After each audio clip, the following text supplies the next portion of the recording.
بسم اللہ الرحمن الرحیم، السلام علیکم ورحمۃ اللہ وبرکاتہ۔ عابد راجہ چینل کی طرف سے آج میں اپنے دوستوں کو رسول اللہ صلی اللہ علیہ وآلہ وسلم کا ایک بہت ہی پیارا فرمان سناؤں گا۔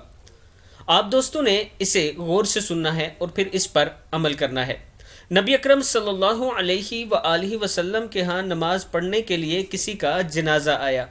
آپ صلی اللہ علیہ وآلہ وسلم نے دریافت فرمایا کیا اس میت پر کسی کا قرض تھا؟ لوگوں نے کہا کہ نہیں، تو آپ صلی اللہ علیہ وآلہ وسلم نے ان کی نماز جنازہ پڑھا دی۔ پھر ایک اور جنازہ آیا، آپ صلی اللہ علیہ وآلہ وسلم نے دریافت فرمایا میت پر کسی کا قرض تھا؟ لوگوں نے کہا کہ ہاں تھا۔ یہ سن کر آپ صلی اللہ علیہ وآلہ وسلم نے فرمایا کہ پھر اپنے ساتھی کی تم ہی نماز پڑھا لو۔ ابو قتادہ رضی اللہ تعالیٰ عنہ فرماتے ہیں کہ میں نے عرض کی یا رسول اللہ صلی اللہ علیہ وآلہ وسلم، ان کا قرض میں ادا کر دوں گا۔ تب آپ صلی اللہ علیہ وآلہ وسلم نے ان کی نماز جنازہ پڑھائی۔ بخاری شریف کی حدیث ہے۔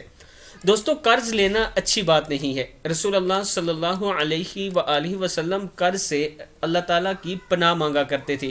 ہمیں بھی اپنی دعائیں اس طرح کرنی چاہیے جیسے نبی اکرم صلی اللہ علیہ وآلہ وسلم کیا کرتے تھے۔ اللہ تعالیٰ ہم سب کو رسول اللہ صلی اللہ علیہ وآلہ وسلم کے فرمان کے مطابق زندگی گزارنے کی توفیق عطا فرمائے۔ السلام علیکم ورحمۃ اللہ وبرکاتہ۔